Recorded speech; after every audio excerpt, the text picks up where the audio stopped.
Hello, I'm Ann Bertarelli, workplace success coach and co-author of the book Relationships That Work, Work That Matters. This is the third in a series of videos about how to function on a dysfunctional team. In the first two segments, I advised you to work on improving relationships with your team members as well as taking a look at your own contribution to the dysfunction. Now in part 3, we'll look at some other ways to help you function on a dysfunctional team. In addition to working on the relationship breakdowns with others on your team, there are some proactive things you can do to be able to function well yourself. If in spite of your best efforts at relationship building and self-observation, you have not made enough headway in feeling productive, then it's time to start branching out.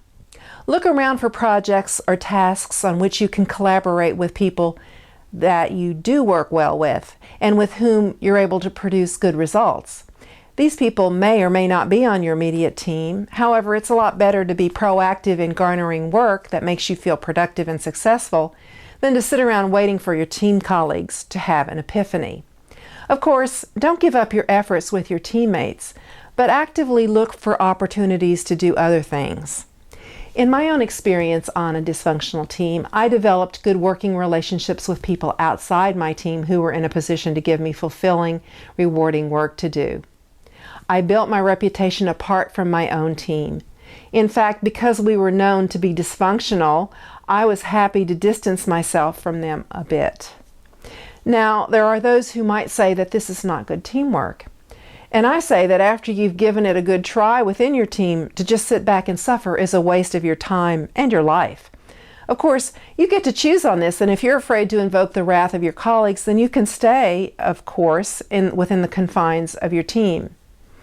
Another thing you can do is to develop a bigger relationship with your boss, if this does not already exist. This may give you a path to having some frank discussions about how the team might improve. A caution is useful here, though. Don't use this as an opportunity to bash your teammates. Your boss probably won't appreciate it, and if your colleagues get wind of it, it will make matters worse on the team. Instead, concentrate on offering solutions for the challenges and breakdowns that are occurring. Leave any editorializing about the failings of your teammates at the door. And don't forget, it's very possible that you're part of the problem as well.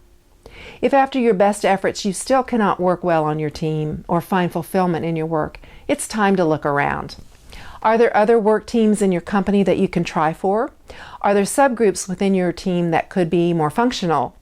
Is it possible or probable that a difficult member may move on in the foreseeable future, giving the team a new lease on life? Or is it time to polish up your resume to look for work in another company? Only you can answer these questions.